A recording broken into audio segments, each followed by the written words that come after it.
안녕하십니까. 증시각도TV 시청자 여러분, 투자자 여러분, 드디어 오셨습니다. 우리 중국 박사 이철 박사님 나오셨습니다. 박사님 어서 오십시오. 예, 안녕하세요. 이철입니다. 우리가 이제 중국의 권력 구조에 대한 이야기를 그동안 나눠보았고요. 지금까지 말씀하신 거를 기반으로 한번 생각을 해보면 우리가 제3자 입장에서 중국의 빅테크를 미국이 빅테크처럼 보는 거는 좀 시각 조정이 필요한 상황이다 이렇게 봐야 되겠네요. 네, 그렇습니다. 그러니까 야 저게 입지전적인 인물이야 해가지고 대단해 온갖 효율을 다해서 한 게 아니라 중국에서는 누구나 할 수 있었던 거를 권력과 손잡고 우리의 에너지를 쟤네가 흡수해 간 거야 이런 개념이 인민들한테도 있다. 그렇죠. 야 그러면은 지금 중국에서 시행하고 있는 빅테크 규제라든가 무슨 인터넷 보안 이런 것들이 잠잠해질 가능성은 없다 이렇게 봐야 되겠네요. 네.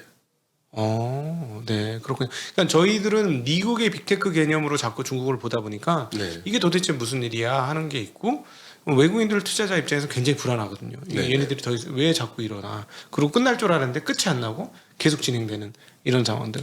그러니까 그 시각에서 제가 좀 지적하고 싶은 것은 네.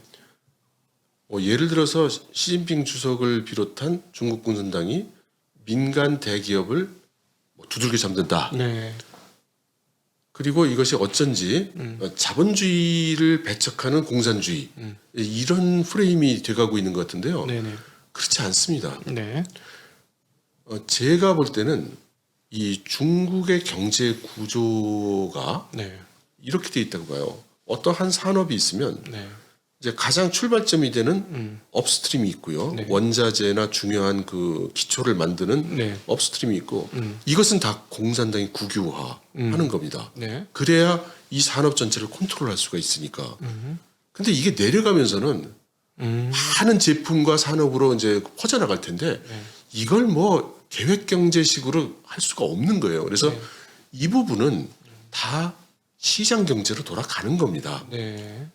그러니까 어떤 사람들은 이제 중국은 완전히 자본주의화 됐어. 뭐 이렇게 얘기하시는 분들은 이 다운스트림 쪽에서 일하시는 분들은 모두 그런 생각을 가지세요. 네. 그러나 만일 업스트림 쪽에서 일하시는 분이라면 절대 그렇게 생각 안 하실 겁니다. 중국은 이건 뭐 계획 경제야, 통제 경제야 이렇게 느끼실 거예요. 네네. 그러면 이게 중국 정부의 정책도 이 수많은 가지가지 상황을 대처할 수 없기 때문에 이것은 시장 경제를 해야 된다. 그리고 시장 경제를 하기 위해서는 사유화 민간 기업 위주의 경제 구조가 돼야 된다라고 인정하고 있고 그렇게 하는 겁니다. 네네. 그런데 문제가 되는 건 이렇게 실핏줄처럼 퍼져서 산업과 사회 전반에 상품과 서비스를 제공해야 되는 이 다운스트림에 어떤 기업 하나가 나 안 통하면 니들 장사 못해 뭐 이런 놈이 나와서 딱 틀켜 막으면 이거는 안 되는 거예요. 이게 안 되는 겁니다. 네. 그리고 가만 생각해 보면 말이죠. 예를 들어 텐센트든 알리바바든 뭐든 그 사람들 비즈니스 모델이 전 세계에 없는 유니크한 모델을 본인들이 개발해서 성공했냐? 창조한 게 아니고 남의 거 카피해서 갖고 왔다. 아닙니다. 이거 다 미국이나 유럽에서 성공한 거를 딱 독립된 시장으로 대외 봉쇄를 해놓은 중국 시장 안에서 권력과의 밀착 관계를 통해서 영향력을 행사해서 부를 독점한 거란 말이죠. 네. 그리고 이들이 이제 여러 가지 산업으로 들어오는 길을 막고 있으니까 네. 새로운 스타트업들이 들어와서 새로운 아이디어와 새로운 서비스를 창출해 나가는 걸 중국 공산당은 원하고 있는데 네네네. 그 길을 거꾸로 이 사람들이 막고 있다고 보는 거죠.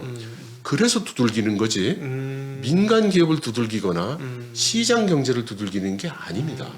그러면은 앞으로 소위 말하는 텐센트나 우리 알리바바의 투자은행 같은 역할, 그러니까 중소기업이라든가 어떤 기업들을 M&A 하거나 막 이러는 것들도 네. 중국 내에서는 제한될 가능성이 매우 높겠네요. 아니 투자 자체는 막을 이유가 없죠. 투자 자체는 막을 이유가 없어요. 그러나 지금 얘기되고 있는 이제 불공정 경제, 네. 독점의 기운에서 휘두르는 현상. 실제로 유망한 그 스타트업 같은 경우에는 우리 투자 안 받으면 니들 비즈니스 못할 줄 알아? 뭐 이런 경우도 많이 있거든요. 그렇겠죠. 네. 네. 네. 그러니까 그런 것들 다 안 된다는 겁니다. 그러니까 제가 볼 때는 결국 중국 공산당이 원하는 최종적인 모습은 네. 알리바바 같은 회사가 하나가 다 휘어잡는 게 아니라 알리바바, 둘리바바, 삼리바바, 오리바바 어. 이런 것들이 뭐 7, 8개 있어가지고 지들끼리 경쟁해가면서 막 사는 네. 이런 모습을 이제 희망하는 거죠. 예를 들어 성마다 하나씩 있든가 아니면은 성 블록으로다가 동부 서부 남부 이렇게 하나씩 있다든가 뭐 예, 이런 뭐 식의- 지역적으로 나뉘던 네. 뭐 하여튼 그런 경쟁을 하는 시장이 되었으면 하는 거죠. 네. 그 자본주의와 공산주의가 양립하고 병립하고자 하는 소망함이 상당히 있는 것 같다는 느낌을 네네. 거기서 좀 받게 되네요. 네네. 저는. 하기야 그렇게 되면은 부익부 빈익빈이 안 그래도 심한데 더 심해져가지고 예. 꼼짝마 되긴 하겠네요. 시간이 네네. 지날수록. 네. 그러면 이번에는 부동산 문제를 한번 여쭤볼게요. 네네. 지금 저희 한국이라든가 이제 제3국 입장에서 이번 그 부동산 개혁 조치라고 해야 되나요? 이 네. 과정들을 좀 주의 깊게 관찰하고 있습니다. 야 이거 잘 성공하면 역대 자본주의가 못했던 일을 중국에서 하겠구나. 즉 자본주의에서는 언제나 붐과 버블 붕괴를 항상 경험을 했었는데 그리고 네. 그 중심에 항상 부동산이 자주 이렇게 있었는데 네.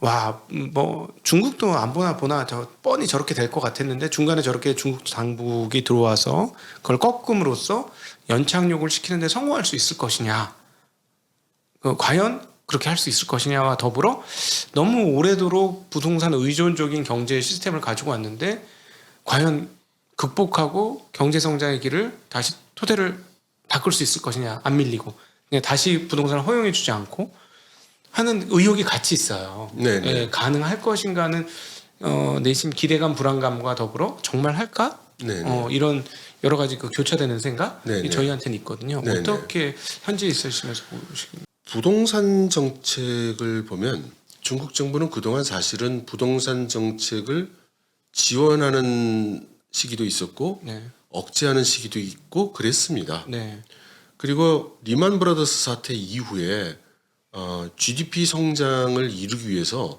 이제 부동산을 비롯한 인프라 투자를 중국이 적극적으로 했죠. 네, 네. 실제로 거기서 재미를 많이 봤죠. 사실은 그게 과잉이 됐죠. 그때 그 결과 과잉이 됐고 네, 그러니까 이것이 계속 진행이 되다가 중국 공산당 내부에서 네. 큰 중국몽을 실현하기 위한 최종적인 모습을 저는 타이완을 통합한 조국 통일 과오 완수라고 생각을 하고 있습니다. 중국 사람들 입장에서 중국몽의 완성은 타이완의 병합이 자연스럽게 이루어지는 거지 중국몽의 완성이다. 예. 네. 그리고 그렇게 된다면 이제 미국이나 서방의 견제는 틀림없이 들어온다고 생각을 하죠. 그리고 지금 우크라이나 사태에서 러시아 경제 제재 하듯이 네, 중국에 대한 경제 제재도 할 거라고 보는 겁니다. 네. 그리고 그 시기가 점점 다가오고 있다고 생각하는 거죠. 중국 사람들은 예. 네, 그러니까 중국 사람이라기보다 중국 공산당은 공산당은 네, 그래서 여기 대비를 해야 된다. 네. 이제 막 이 여유를 부릴 때가 아니다. 네. 그러면 가장 문제가 되는 게 이제 금융 쪽에서의 금융 쪽이 이제 막히는 게 제일 큰 문제가 되는데 이런 식으로 지금 부동산을 계속 키워나가다가 폭락 사태가 오면 부동산 개발 회사만 망하면 좋은데 거기에 자금을 대고 있는 네. 금융 인프라가 망가진다. 네, 네, 네. 이럴 수 없지. 이제 이렇게 출발을 하는 겁니다. 네, 그러니까 근본 목적은 금융 인프라를 지키는 거예요. 네, 금융 인프라를 지키기 위해서 부동산이 지금같이 버블식으로 나가면 안 된다라는 네. 거고 그래서 가장 먼저 시작한 게 부동산 개발 회사들 보고 니들 너무 빚이 많아. 그러니까 빚을 더 이상 가져가면 안 돼. 네. 그래서 소위 세계의 세계의 레드라인 레드라인. 정책이 나온 예. 거죠. 예. 여기서 이제 그 지금 결과를 보면 네. 그 서열 100위 안에 있는 부동산 기업들 중에 약 절반 넘게가 그 3개 레드라인을 지키는 데 성공을 하고 있습니다. 네. 그리고 50개에 가까운 숫자의 중국의 부동산 기업들이 그 레드라인을 지키는 데 실패하고 있죠. 원래 중국 공산당의 입장은 뭐냐면 못 지키면 망하는 거지. 할 수 없지. 원래는 예, 네. 원래 그거예요. 네. 뭐 할 수 없지. 근데 진작에 하지 말라고 그랬잖아. 음. 한두 해 얘기한 게 아니잖아. 네네. 이제 이런 입장인데 네. 이게 실제로 이제 그 터져버리니까. 터지게 되고 네. 여기에 이제 또 미국도 한 역할을 했죠. 그러니까 지금 월스트리트의 그 금융회사들 자본들이 네. 보니까 네. 이 중국 정부가 이번 에버그란데를 처리를 하는데 해외에서 투자한 자기들이 최하순위인 거예요. 먼저 집을 산 국민들 5. 두 번째 이 부동산 개발하면서 와서 하청받아서 공사한 기업들. 대규모 거기 그 공사 들어온 노가다 뛴 수많은 아저씨들. 그 다음에 남은 돈이 있다면 네. 그럼 그거를 뭐 원래 주주들이 갖고 가라. 네, 원래 뭐 돈 빌려준 사람 보면 뭐 나눠 가져가 뭐 이렇게 한 거죠. 지금 그렇게 한 거다. 네, 그렇게 정책을 발표를 한 거예요. 네. 나쁜 정책은 아니에요. 네.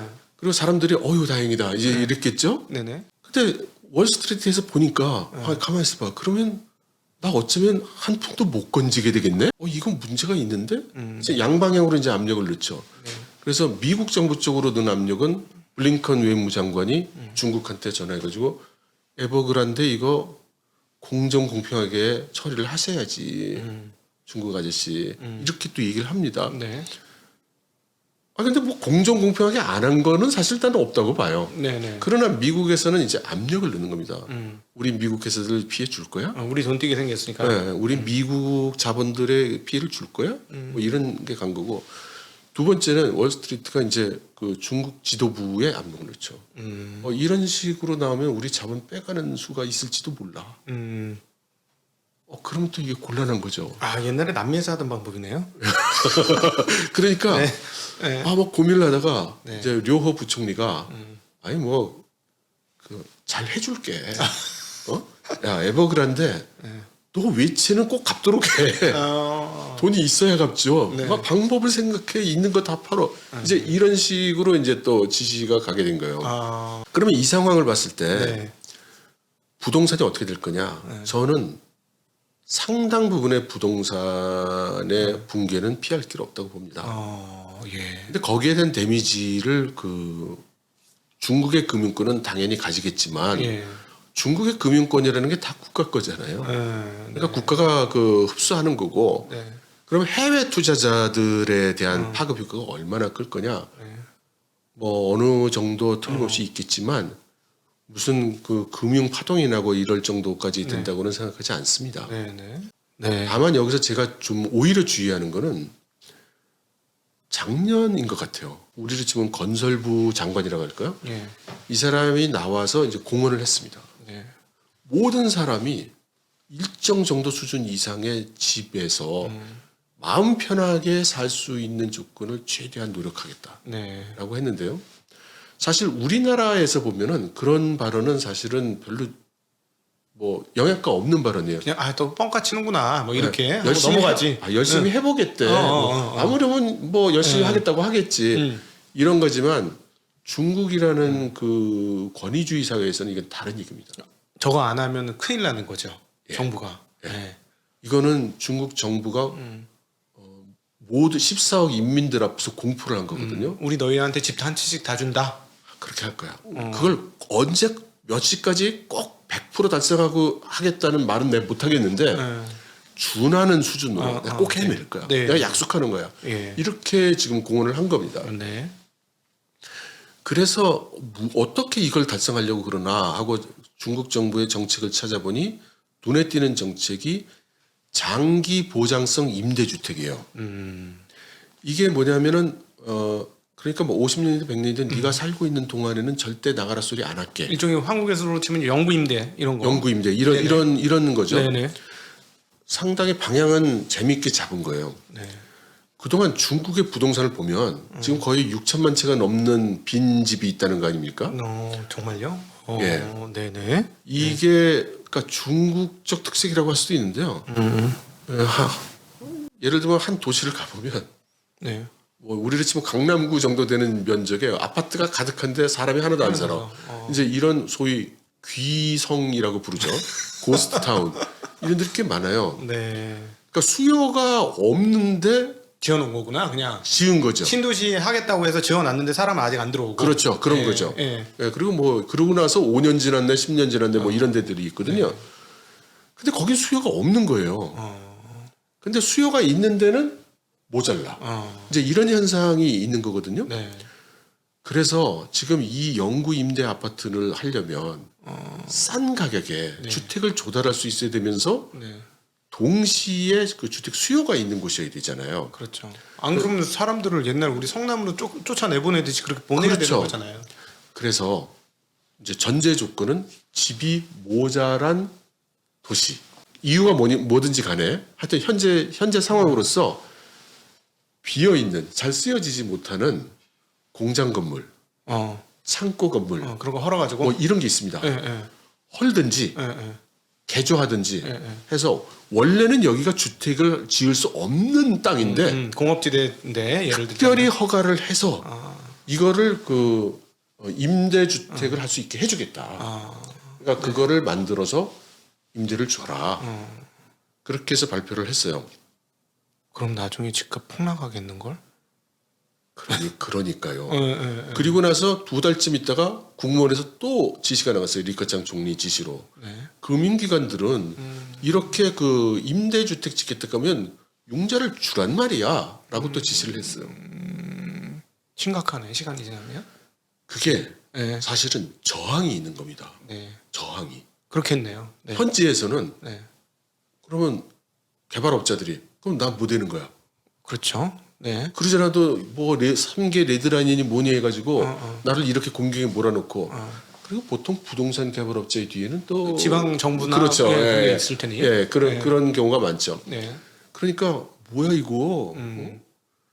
그리고 이런 식으로 싼 임대주택이 많이 나오게 되면 네. 앞으로 나는 분양할 기회도 별로 없겠네. 네. 난 부동산 개발업자 뭐 하자는 얘기야. 그리고 지방 성들은 어떻게 할 거예요? 그동안 돈 벌던 방법인데 그게. 그러니까 지방 공무원들은 이건 또 뭐야. 그렇지. 뭐 이제 뭐 이런 상황이 생기는 거죠. 그렇겠네요. 네. 네. 네. 어느 쪽이 승리할지는 아직 모릅니다. 지방의 반발이 승리할지 중앙의 정책이 승리할지는 모르고요. 아직 시작을 제대로 못했으니까요. 네. 그러나 관심을 가지고 한번 지켜볼 만한 그런 집을 지어도 문제 안 지어도 문제인데요. 그렇죠. 저희가 보기에는 저희가 이런 한번 사이클을 여러 번 돌아보는 입장에서는 예. 이런 정도의 집을 지었다? 기존의 그 자산 가치 하락이 뭐 어마무시할 것 같은데. 현재 지금 1차적으로 짓겠다고 얘기한 규모가 그렇게 크진 않아요. 1차적으로 짓겠다는 게 뭐 150만 채? 뭐 그럼 그 정도밖에 안 그러면 되니까. 뭐 한국으로 치면 15만 채도 안 되는 거니까. 그러니까 우리가 뭐 중국 정부 그러면 막 모든 거를 다 해낼 수 있는 것처럼 보이지만 네. 사실은 그렇지 않은 겁니다. 예, 네. 그러네요. 15만 채면 뭐 그런 큰 영향. 아니요, 150만 채. 그러니까 우리나라로 따지면 제가 보기엔 15만 채도 안 되는 그냥 한 수준이니까. 5만 채 정도 네, 된다고 5만 할까? 채나 뭐 예, 그 정도 그래요. 수준이니까 뭐 그거는 근데 그걸 여러 번 지으면 또 문제가 되긴 하겠지만 그러나 반발은 상당할 수밖에 없겠다. 그러니까 이번에 시진핑 주석이 하겠다고 한 또 하나의 정책이 뭐였냐면은 그동안 10년이 넘게 추진을 못하고 있는 재산세였어요. 부동산에다 재산세 매기는 거요? 예. 네. 그러니까 많이 가지고 있을수록 뭐 우리는 뭐 누진세를 하지만 누진세는 그만두고 일단 가지고 있는 부동산에 대한 세금을 내라. 네. 이거였는데 드디어 지난주에 잠시 안 한다로 이제 공포가 났죠.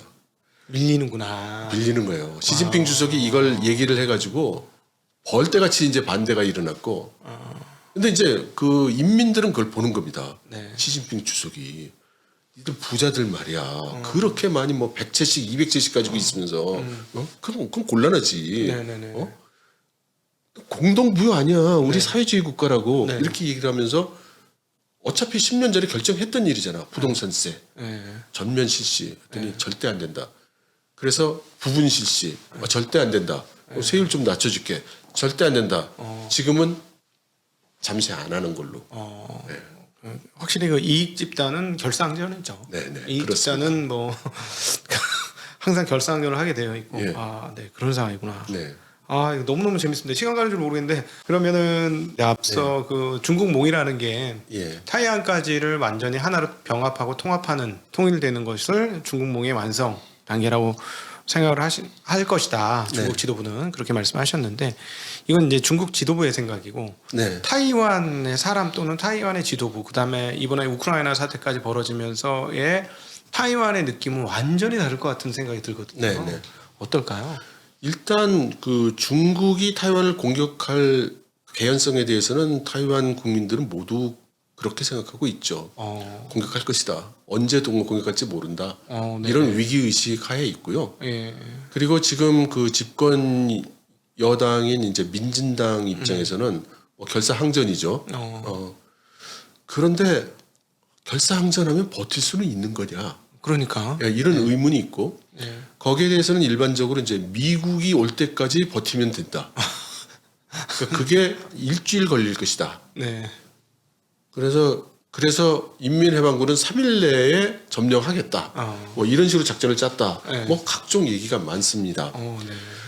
그런데 이번 우크라이나 전쟁을 보고 나서 미국이 군대를 보낼 것이라는 믿음이 과거에 70% 이상 됐던 그 여론조사의 결과에서 지금 40% 정도로 네. 떨어졌어요. 네. 그러니까 우크라이나가 그렇게 공격을 당해도 미국이나 나토는 군대를 안 보내잖아요. 네. 그러니까 명확한 겁니다. 몸으로 싸우는 건 네가 해라. 돈과 무기는 내가 줄게. 네. 뭐 이거잖아요. 네. 근데 타이완 입장에서 인민해방군이 벌떼처럼 공격을 해오는데 무기를 줄 테니까 네가 싸워라. 이게 성립을 하나? 러시아 우크라이나하고 질적으로 상황이 많이 다르죠. 네네. 일단 인민군 숫자가 뭐 완전히 다를 테니까. 네. 네. 그래서 여당도 사실은 뾰족한 답을 못 내놓는 것이고 야당은 공격은 하지만 그렇다고 대안이 있는 것도 아닌 상태죠. 네. 그러니까 절대적인 힘의 우위에 밀리고 있는 상태인 거죠. 근데 저는 한 가지 좀 지적하고 싶은 부분이 있어요. 네. 대부분 그 중국이 대만을 공격하면은 이게 일단 안 됐기는 했지만 남의 일로 생각을 하거든요. 그런데 사실 그 한반도에는 중국식으로 보면은 370만의 병력, 우리 그 예비군까지 합쳐가지고요. 네. 370만의 병력과 미군이 와 있습니다. 바로 옆에. 예. 지금 거리에 한 예. 200-300km밖에 안 되는 거리에. 네. 네. 미국이 참전할지 안 할지는 알 수 없다고는 하지만 네. 공격을 하는 중국 입장에서 대비책 없이 절대 미군은 참전 안 할 거야라는 가정 하에 전쟁을 일으킬 수는 없죠. 중국은 그렇죠. 예. 그러면 한반도에 대해서 어떻게 하고 갈 거냐? 전략 기지가 거기 있는데 오키나와와 뭐 400만 병력이 여기 와 있는데 네. 어떻게 할 거냐? 그러니까 뭔가 조치를 꼭 해야 됩니다. 네. 그리고 또 하나는 중국과 우리 북한은 이게 군사 동맹이잖아요. 네네. 어느 한 나라가 공격 당하면 다른 나라가 자동 참전하는 그런 약속이 돼 있는 것으로 저는 알고 있는데, 그럼 북한도 중국과 중국이 전쟁을 하면 가만히 있기가 네. 어려워지겠죠. 그래서 제가 생각하는 시나리오는 아마도 중국은 북한을 통해서 네. 한반도에 사태를 일으킬 가능성이 크다. 가능한 크게 만들어서 네. 미군과 한국이 다른 생각을 할 수가 없게 네. 그럴 가능성이 높다고 생각하죠. 그런데 그게 자칫 악화되거나 확장되면 네. 이라는 전제를 우리도 생각해야 되고 그래서 우리가 여러 가지 시나리오에 대한 우리의 대응 체계를 네. 마련해야 된다고 보죠. 타이완하고 한국이 완전히 동떨어져 있는 게 남의 얘기가 아닐 수 있다. 네, 왜냐하면 미군이 참전하는 순간 한반도 병력이 움직일 것이고 한반도 병력이 움직이게 되면 자동 한국 참전이 가능할 가능성이 높아지고 그랬을 때 북한과 중국이 가만히 있을 수 있겠느냐라는 예. 논리가 말씀하신 거죠. 네. 끔찍한 얘기입니다. 네. 엉뚱한 생각인지 모르겠지만 미국이 정말 바보 같다는 생각을 많이 하는 게 예. 이 지정학적 문제니까 그냥 편하게 들으셨으면 좋겠습니다. 그냥 이 지나가는 얘기로 왜 트럼프 때 북한을 안 받아줬을까? 받을 필요가 없으니까 안 받아줬지만 네, 네, 사실은 타이완의 지정학적과 중국과의 지정학적 이슈까지 감안을 해보면 최고의 카드는 북한에 석유가 나오지 않고 뭐 제하자원도 실제로 있는지 없는지 잘 모르겠고 별 영향가 없는 지역처럼 보이긴 하지만 중국을 제어하기 위한 가장 완벽한 지역 중에 하나가 북한을 자기 밑으로 포섭시키는 것인데 네, 왜 그 작업을 안 했을까 하는 생각이 사실은 좀 들었어요. 네, 네, 네. 그거 하면 아마 중국은 뭐 어마무시하게 공포감을 느꼈을 것 같다는 생각도 들거든요. 많은 분들이 이런 얘기하면 야 너 빨갱이야 이렇게 얘기하실 수도 있는데 예. 북한이 저 ICBM 발사하는 거는 우리하고 수교 빨리 안 해? 수교 좀 해줘. 자존심 강한 북한 애들의 북한식 호소 또는 협박이라고 저는 보여져요. 너무 아니라는 생각인지 네네. 모르겠지만. 네네. 그런데 전혀 관심이 없더라고요. 저는 네. 이제 이 장면에서 이제 꼭 드리는 말씀이 있어요. 우리 눈으로 보면 언제나 북한이 우리를 공격하거나 네. 중국이 우리를 공격하거나 러시아가 우리를 공격할 거라고 우리가 생각을 합니다. 네. 그리고 또 충분히 그럴 수 있죠. 네. 근데 제가 이제 중국에서 살면서 중국의 이제 인민해방군 사람이나 이제 국가안전부 사람이나 이런 사람들 또 이제 고위직 관료들하고 얘기를 해보면 이 사람들이야말로 미국의 군사력에 대한 공포감이 굉장히 큽니다. 북한 사람들도 그렇죠. 예, 항상 물론입니다. 덜덜 떨죠. 네. 그러니까 그런데 우리 대부분의 한국 사람들 입장에서는 미군에 대한 그들의 공포감을 이제 그 전혀 공감이 안 되는 거죠. 우리는 미군은 아주 크고 와 멋지다, 뭐 캡틴 아메리카 이렇게 보이는 거지만 저 중국 인민해방군 입장에서 보면은 전 세계 무력 절반 이상의 무력을 가지고 있고 네. 5대양 6대주를 자기 걸로 만들고 있고 120개가 국가 넘는 국가의 군사 기지를 가지고 있고 네. 세계에서 가장 최첨단 무기를 가지고 바로 눈앞에 있는 게다가 현장 경험과 전투 경험도 가장 많고. 그렇죠. 네. 그리고 여차하면은 뭐 우리 공격한다 뭐 그리고 상대가 공격 안 했어도 먼저 공격하는 일도 마다하지 않는 그동안 많이 그래 왔고. 예 네. 중국 입장에서는 너무 무서운 거예요. 네. 네. 그럴 것 같아요. 예. 제가 보기에도. 예. 네. 그러니까 그들에 대한 방어책을 생각하거나 뭐 그러면 그 머리가 아픈 거죠. 네. 그렇죠. 이번에 우크라이나 사태로 북한은 뭐 보여줬습니다만 이 ICBM이라든가 이런 것들 우리는 그냥 대공포만 쏴도 북한에서 넘어오는 대포가 무슨 ICBM이 왜 필요해? 그거 결국 미국 보여주려고 만든 거니까. 네. 그러니까 요구가 우리의 안전을 보장한다면 그러면 뭐 이거저거 다 얘기할 수 있다. 네. 이거잖아요. 네, 그렇죠. 사실은 제가 군대 경험 여기서 이제 군대 얘기를 하게 됐는데 제가 공군 나왔거든요. 네네. 굉장히 활발한 비행단에 있었습니다. 전투 네. 비행단에 있었는데 요즘 뭐 독수리 훈련이라고 그러나 이름이 계속 바뀌었어요. 옛날엔 팀 스피릿 훈련 이런 거였었는데 네. 그때 저는 미군의 전력 일부를 보았어요. 네네. 무섭더군요. 네. 대단합니다. 네. 그러니까 우리는 장소만 공유를 해줬는데 네. 얘들이 한 2달인가 공터에서 쫙 준비를 하더라고요. 네. 그러더니 어마무시한 C-130 수송기가 계속 왔다 갔다 하는 거예요. 근데 오늘 가보니까 거기에 수많은 그 막사들이 쫙 쳐져 있고 그 다음부터 비행기가 떴다 졌다 하는데 네. 저희 공군 부대에 이글루라고 하는 이렇게 경납고 많은 데에서 있었는데요. 네. 우리나라 비행기는 거기에 비하니까 갑자기 하나의 뭐 껌처럼 보이더라고요. 예. 예. 아, 미국은 정말 압도적인 전력을 갖고 있구나. 네, 그렇습니다. 예, 그거를 저는 이제 군대에서 옆에서 보면서 좀 느껴서 네. 지금 말씀하신 게 어떤 느낌인지는 저는 감이 와요. 예. 충분히 절대적인 강자죠, 미국은. 네. 예, 다른 사람 한국 사람 입장에서 그렇게 못 느낄 수 있겠습니다. 네, 네, 네. 그렇습니다. 오늘 너무너무 재밌었는데 이철의 중국 이야기인가요? 그 채널명이 정확하게? 채널명이? 제 채널명이 이 박사 중국 뉴스 해설이라는 이 박사, 이름입니다. 이 박사 중국 뉴스 해설. 저는 뭐 안 본 동영상이 없어요.